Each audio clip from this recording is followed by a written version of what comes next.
Menteri Ketenagakerjaan Ida Fauzia menegaskan pencairan jaminan hari tua atau JHT dikembalikan ke Permenaker nomor 19 tahun 2015. Artinya, JHT bisa cair tanpa menunggu usia 56 tahun. Kementerian Ketenagakerjaan saat ini sedang memproses revisi Permenaker nomor 2 tahun 2022. Dengan revisi ini, ketentuan tentang klaim JHT sesuai dengan aturan lama, bahkan dipermudah. Permenaker saat ini aktif menyerap aspirasi bersama serikat pekerja dan serikat buruh. Hal itu dilakukan sebagai upaya untuk mempercepat proses revisi. Pihaknya secara intensif berkoordinasi dan berkomunikasi dengan kementerian serta lembaga terkait. Perlu diketahui bahwa Permenaker 2 tahun 2022 belumlah berlaku efektif. Jadi saat ini Permenaker 19 tahun 2015 sebenarnya masih berlaku. Dengan demikian, pekerja yang ingin melakukan klaim JHT dapat menggunakan acuan Permenaker yang lama, termasuk bagi yang terkena PHK atau mengundurkan diri. Pemirsa, Menteri Ketenagakerjaan Ida Fauzia menegaskan pencairan jaminan hari tua atau JHT dikembalikan ke Permenaker nomor 19 tahun 2015. Artinya, JHT bisa cair tanpa menunggu usia 56 tahun. Kemenaker saat ini sedang memproses revisi Permenaker nomor 2 tahun 2022. Dengan revisi ini, ketentuan tentang klaim JHT sesuai dengan aturan lama bahkan dipermudah. Untuk membahas tema ini, telah hadir bersama kami melalui sambungan virtual Zoom anggota Komisi 9 DPR RI, Muhammad Nabil Harun, dan pengamat ketenagakerjaan dari UGM, Profesor Tajudin Nur Effendi. Saya sapa dulu kedua narsum. Selamat siang, Bapak-Bapak. Selamat siang, Pak Nabil dan juga Prof. Tajudin. Apa kabar? Selamat siang, kabar baik. Oke, sehat juga ya. Saya mau ke DPR dulu, Pak Nabil, sebagai mitra kerja dari Kemenaker. Ini kan kita tahu bahwa rencana dari Kemenaker kemarin yang ingin merevisi tentang JHT ini kan menuai kontroversi, menjadi sorotan, bahkan menuai kritik yang keras. Saya ingin tahu dulu, pada proses revisi ini, perubahan aturan ini, sudah sejauh mana DPR dilibatkan dalam komunikasi yang cukup intens dengan Kemenaker? Seperti apa, Pak Nabil? Ya, pertama ketika muncul Permenaker itu, kami dari Komisi 9 DPR ini tidak pernah diajak bicara oleh Kemenaker. Dan ketika kemudian lahir Permenaker 2 tahun 2022, khususnya di pasal 3 itu, betul-betul melukai hati para pekerja, para buruh, karena meskipun secara yuridis itu baik-baik saja, namun secara sosiologis ini bukan waktu dan tempat yang tepat. Apalagi jaminan kehilangan pekerjaan juga belum disosialisasikan dengan baik.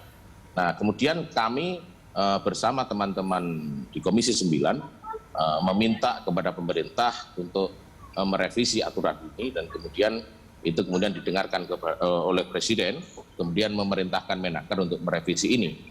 Nah, kemudian saat ini kami seluruh anggota DPR sedang melaksanakan kegiatan reses di daerah pemilihan masing-masing. Kami kemarin dari Boyolali dan hari ini di Klaten, kami juga masih mendengarkan aspirasi yang sama bahwa pasal 3 di Permenaker nomor 2 tahun 2022 ini sebaiknya dihapus, dan itu betul-betul melukai perasaan teman-teman buruh, dan tentunya kami selalu bersama buruh untuk memperjuangkan itu. Dan nanti setelah masa reses ini selesai, kami akan bersindak kembali dan tentunya akan memanggil Menaker untuk ingin mengetahui sejauh mana revisi dari Permenaker itu betul-betul dijalankan sesuai dengan aspirasi masyarakat. Oke, Pak Nabil tadi sempat menyinggung masalah dari aspek sosiologis. Saya ingin tahu dulu, ketika memang ada kementerian yang ingin merevisi atau merubah satu aturan, memang norma-norma sajakah, tidak melibatkan DPR, atau memang seharusnya ya berkomunikasi dulu? Ini kan kalau misalnya memang pilihannya kedua cukup aneh ketika memang Kemenaker ini bergerak sendiri tanpa melibatkan mitra kerjanya. Ya, karena ini sifatnya permen, ya, peraturan menteri, tentu itu disusun oleh menteri. Ya. Kalau undang-undang baru itu disusun bersama kami. Oke. Namun sewajarnya ya, kalau kemudian ada hal-hal yang sifatnya besar, yang itu berimplikasi kepada banyak masyarakat, tentu harusnya kami diajak bicara. Harusnya kami diajak untuk berdiskusi bagaimana baiknya. Oke.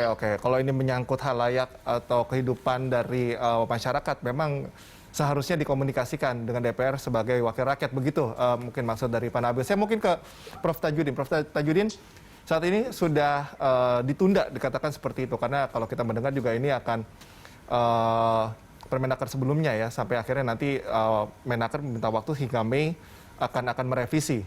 Anda melihat bagaimana agar nantinya ini bisa menjadi hasil yang diharapkan oleh masyarakat? Jangan-jangan nanti malah kembali lagi ke aturan-aturan yang banyak diprotes sebelumnya. Jadi begini, saya coba melihat itu undang-undang yang tahun 2015 itu memang nggak ada di situ. Atas usia 56 itu nggak ada. Yang ada itu di peraturan nomor 2 tahun 22.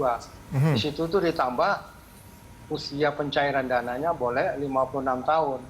Nah ini yang menjadi kacau, karena ditambah 56 tahun itu apa sih argumennya sebenarnya? Kan sebenarnya yang 2015 itu nggak ada masalah, jelas di sana boleh karena nggak ada dicantumkan umur 56 tahun, tetapi di 22 itu dicantumkan 56 tahun. Dan menurut hemat saya, ya kalau dicabut, ya nggak ada perubahan yang berarti, sama saja. Tapi persoalannya kemudian, nanti kalau kita terapkan Undang-Undang Cipta Kerja, jaminan sosial itu nanti ada yang disebut dengan jaminan kehilangan pekerjaan. Apa bedanya nanti dengan JHT? Nah ini perlu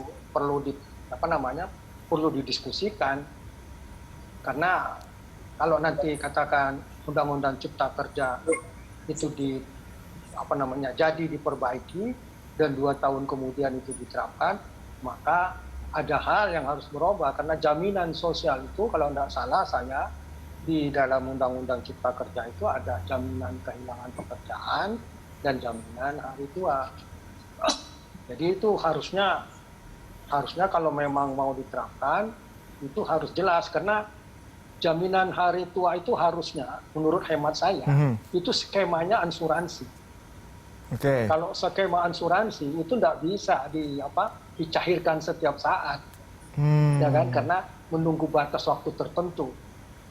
Nah, tapi saya lihat JHT ini bisa dicairkan setiap saat pada mereka yang putus hubungan kerja dan gara-gara mengundurkan diri, jadi setiap saat bisa dicairkan. Nah, kemudian apa guna dicantumkan pada 22 itu 56 tahun, kan nggak ada gunanya itu sebenarnya.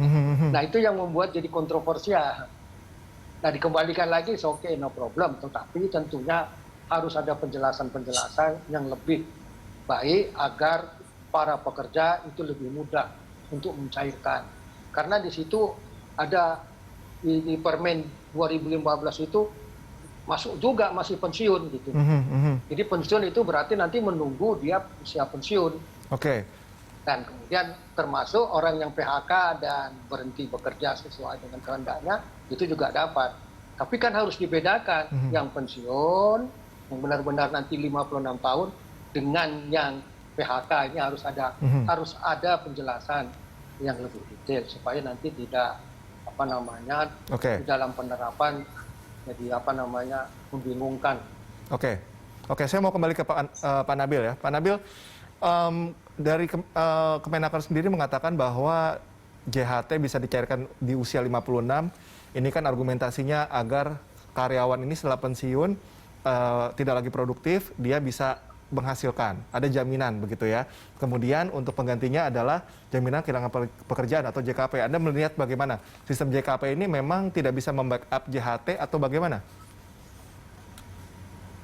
Ya, jadi JKP ini, jaminan kehilangan pekerjaan ini kan buah dari Undang-Undang Cipta Kerja ya, yang mengamanatkan harus adanya JKP. Nah, kemudian JKP ini belum tersosialisasi dengan baik di masyarakat, kemudian keburu keluar Permenaker nomor 2 tahun 2022 itu, sehingga muncul kegaduhan baru. Nah, saya tadi bilang secara yuridis Permenaker ini baik-baik saja. Namun secara sosiologis tidak baik-baik saja. Kenapa ya? Karena kita masih di tengah-tengah pandemi seperti ini.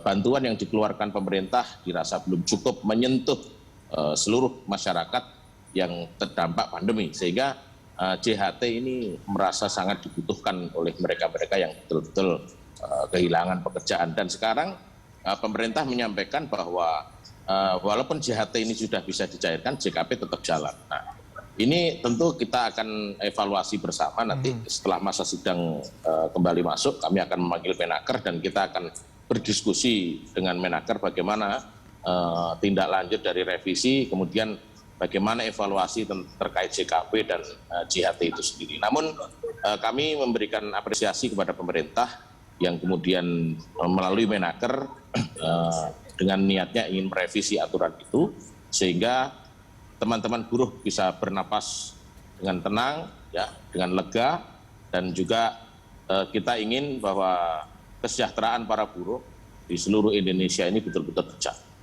Oke, baik Pak Nabil dan juga Prof. Tajudin, kita akan lanjutkan perbincangan di segmen selanjutnya.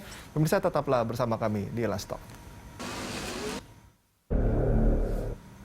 Pemirsa, sebelum kita lanjutkan perbincangan, kita simak terlebih dahulu aturan klaim JHT yang kembali ke mekanisme Permenaker 9 tahun 2015.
Kita lanjutkan perbincangan, pemirsa. Saya mau ke Prof. Tajudin. Prof. Tajudin, tadi kalau dari Pak Nabil, dari DPR sendiri akan menunggu. Nantinya akan berkomunikasi dan bersinergi langsung ya dengan Kemenaker. Nah ini kalau dari pandangan Prof. Tajudin, kalau kita lihat masyarakat saat ini masih ada yang was-was begitu ya. Karena nanti jangan-jangan setelah Mei kembali lagi nih ke aturan-aturan yang tidak diinginkan oleh masyarakat. Mengingat hal ini kan sudah berlangsung lama, dari 2015 saja saat masih di bawah Hanif Dakiri. Ini sudah ada, memang bedanya pada saat itu adalah dari PP ya, Peraturan Presiden. Tapi masih ada upaya-upaya untuk merevisi aturan ini. Nah ini bagaimana? Apa yang harus diperhatikan sehingga aturan ini nantinya setelah revisi ini masih bisa dikatakan sama-sama enak lah begitu, Prof?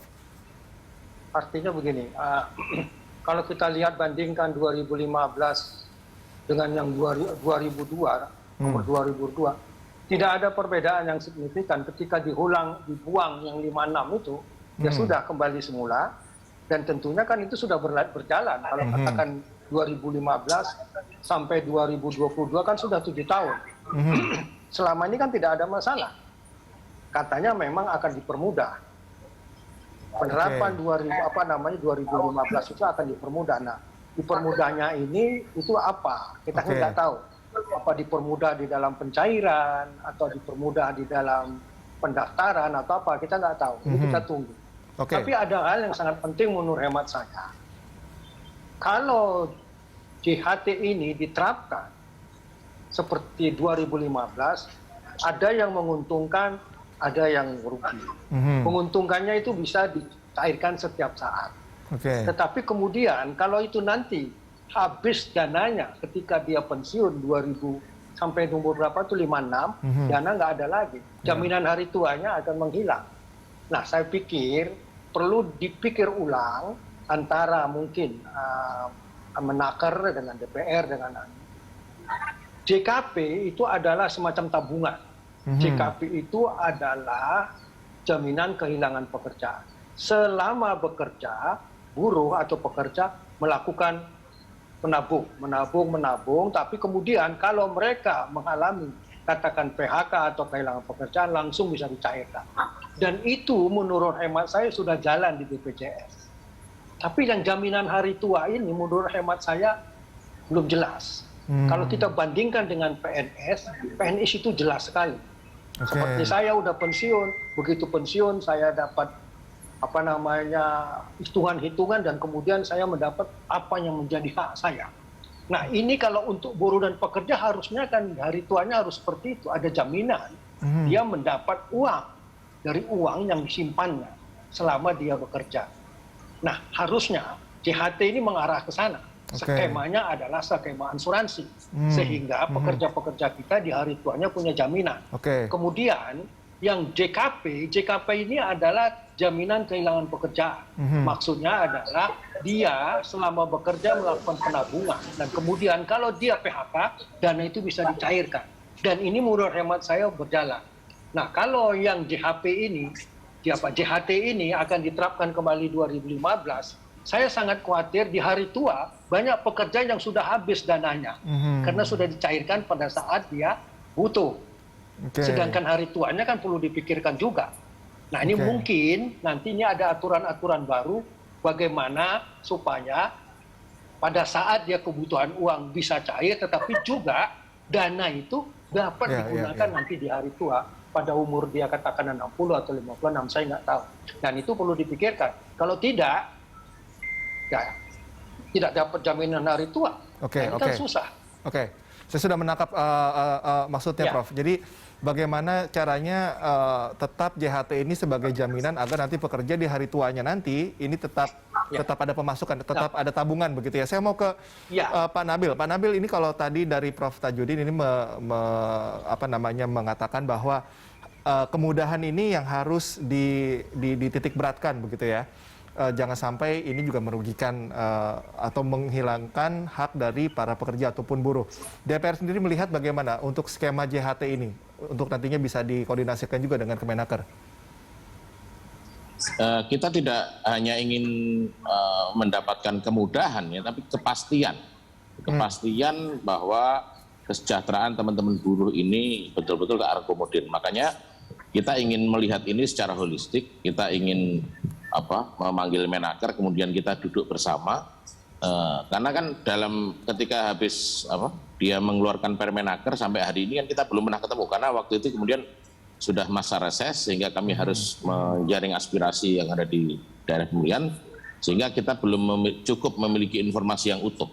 Contohnya soal JKP misalnya, kami juga belum tahu JKP itu seperti apa, jaminan kehilangan pekerjaan ini seperti apa, semudah apa orang teman-teman pekerja ini ketika kehilangan pekerjaan bisa mengambil JKP, mendapatkan JKP. Nah, kita ingin betul-betul mengetahui skema-skema itu secara komprehensif, sehingga kita ingin memastikan bahwa teman-teman buruh itu betul-betul kesejahteraannya tercukupi. Gitu. Dan tentunya kesejahteraan buruh ini akan berefek panjang, ya, efek domino, ya, karena ini stabilitas Republik ini juga bergantung juga dengan teman-teman buruh. Oke. Saya mau ke Prof Tajudin lagi, Prof.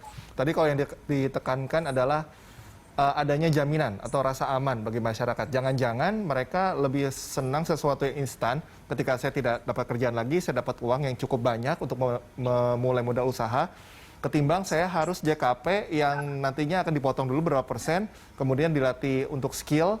Tapi juga ini tidak bisa menjamin bahwa saya bisa langsung dapat kerja lagi. Ini kalau lihat dari fenomena ini, dari pandangan Anda, perspektif Anda, apa yang terjadi, Prof? Menurut hemat saya, itu harus ketika Undang-Undang Cipta Kerja yang akan diterapkan, itu harus jelas benar. DKP itu adalah skema tabungan. Tabungan itu berarti setiap saat, waktu dia bekerja, dia melakukan penabungan, ketika dia tidak dapat pekerjaan, dia dapat mengambil kembali uang itu. Dan itu pikir saya sudah berjalan. Anak saya pernah bercerita dia berhenti kerja dari satu perusahaan, 3 hari atau 4 hari kemudian dia lapor ke BPJS, seminggu uangnya kembali. Uangnya apanya itu, jaminan itu. Nah ini menurut hemat saya, dalam pandemi ini banyak sebetulnya pekerja-pekerja yang sudah melakukan itu. Nah menurut hemat saya kalau ini bisa nanti artinya didiskusikan secara baik, JKP itu tujuannya adalah untuk memenuhi problema-problema keuangan pekerja atau buruh sesaat, tapi yang JHT ini diperuntukkan untuk masa depan, terutama pensiun. Karena seperti katakan PNS bisa meniru apa yang dilakukan oleh pegawai negeri PNS. Orang PNS itu begitu dia pensiun, begitu uang itu keluar dan itu betul-betul membantu. Saya rasakan itu membantu. Karena kemudian saya bisa mendapat modal. Nah, harapan saya JHT itu bisa seperti itu.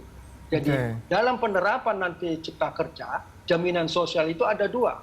Jaminan kehilangan pekerjaan adalah bila buruh kehilangan pekerjaan, dia bisa mencairkan dana itu segera untuk sebetulnya menutupi kebutuhan. Kemudian yang JHT ini untuk masa depan. Ketika yang umur 56 atau umur berapa saya nggak tahu. Tapi ini harus jelas aturannya. Jangan tumpang tindih. Saya khawatir tumpang tindih antara JKP sama JHT. Ini yang membuat banyak simpang siur di lapangan sana, di masyarakat atau di buruh. JKP, JHT. JHT belum selesai, JKP sudah keluar. JKP ini apa? Jadi menurut hemat saya, nah pemerintah harusnya tentunya untuk mengeluarkan sesuatu juga harus komprehensif seperti kata Bapak tadi itu. Jadi harus dilihat tujuannya apa, bagaimana kemudahan-kemudahan.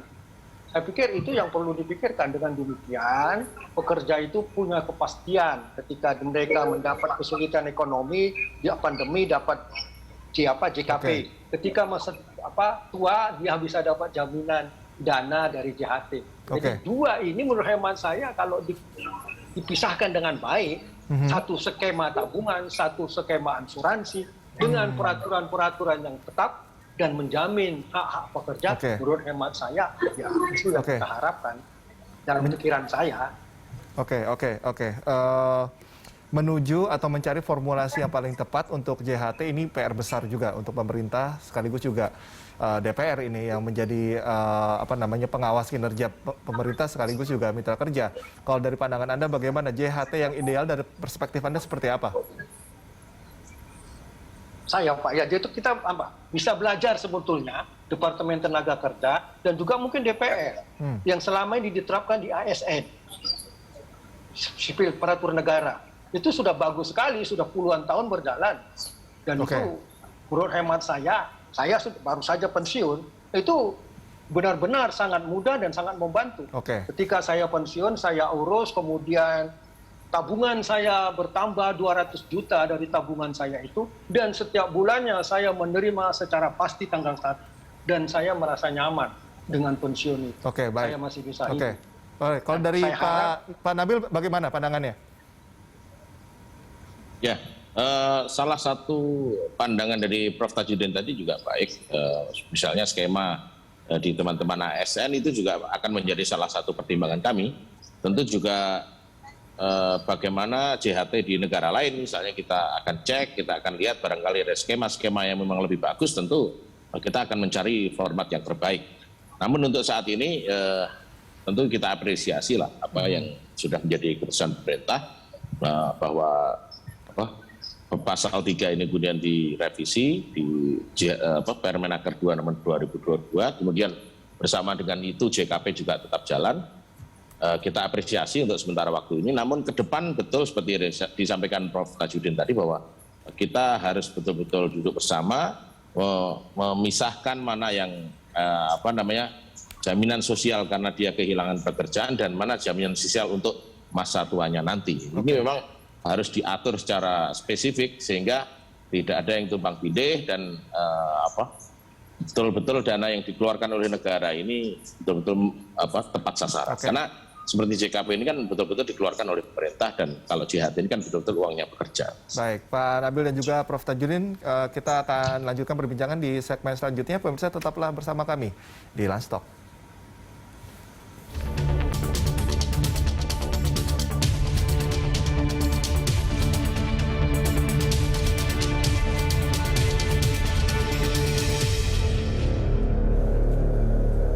Kita lanjutkan perbincangan pemirsa, Pak Nabil dan juga Prof. Tajudin. Kita sudah tiba di segmen akhir. Saya perlu punchline atau penegasan dari Pak Nabil dan juga Prof. Tajudin.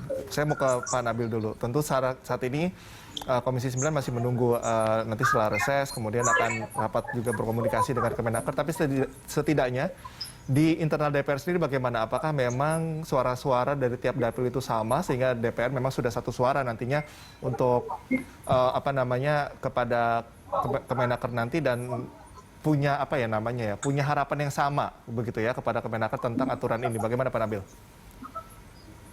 Ya, saya kira hampir sama pandangan teman-teman di Komisi 9 terkait JHT ini. Dan harapan kita juga memang semuanya bagaimana betul-betul bisa diatur secara komprehensif, secara detail dan jelas supaya tidak ada tumpang tindih seperti yang disampaikan Prof. Tajudin. Dan apa yang dialami Prof. Tajudin ini kan sekarang kan sudah enak ya, sudah nikmat ya. Beliau PNS, kemudian beliau sudah pensiun mendapatkan haknya.